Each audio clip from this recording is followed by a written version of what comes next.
તમામ રાજકીય પાર્ટી દમખમ સાથે મહારાષ્ટ્રની વાત કરીએ તો મહારાષ્ટ્રમાં લડી છે અને મહારાષ્ટ્રના જે શરૂઆતી વલણ સામે આવી રહ્યા છે, જે ટ્રેન્ડ સામે આવી રહ્યું છે, તે અમે આપને લગાતાર સતત સ્ક્રીન પર બતાવી રહ્યા છીએ। અને મહારાષ્ટ્રની વાત કરીએ પ્રાથમિક વલણ, જેમાં એનડીએ બહુમતીની નજીક દેખાઈ રહી છે।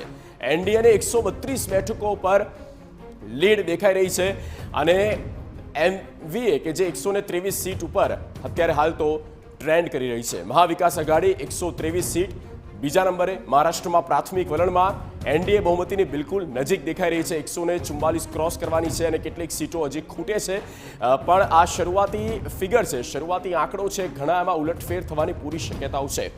લાગે છે 12 વાગ્યાની આસપાસ આ ચિત્ર સ્પષ્ટ થશે, કારણ કે પછી કોઈ મોટા એક ડ્રાસ્ટિક ચેન્જીસ એમાં નથી આવતા, એ પણ આપણે જોયું છે।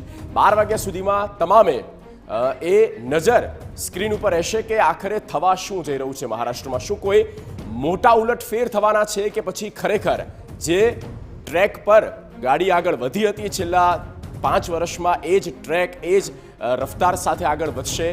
તે જો કે હવે આખરે મહારાષ્ટ્રના જે જનતા છે તે નક્કી કરશે, પણ આખરી જે બોલ છે તે હવે મહારાષ્ટ્રની જનતાના હાથમાં છે અને તે હવે કઈ બાજુ જાય છે તે જોવાનું રહેશે।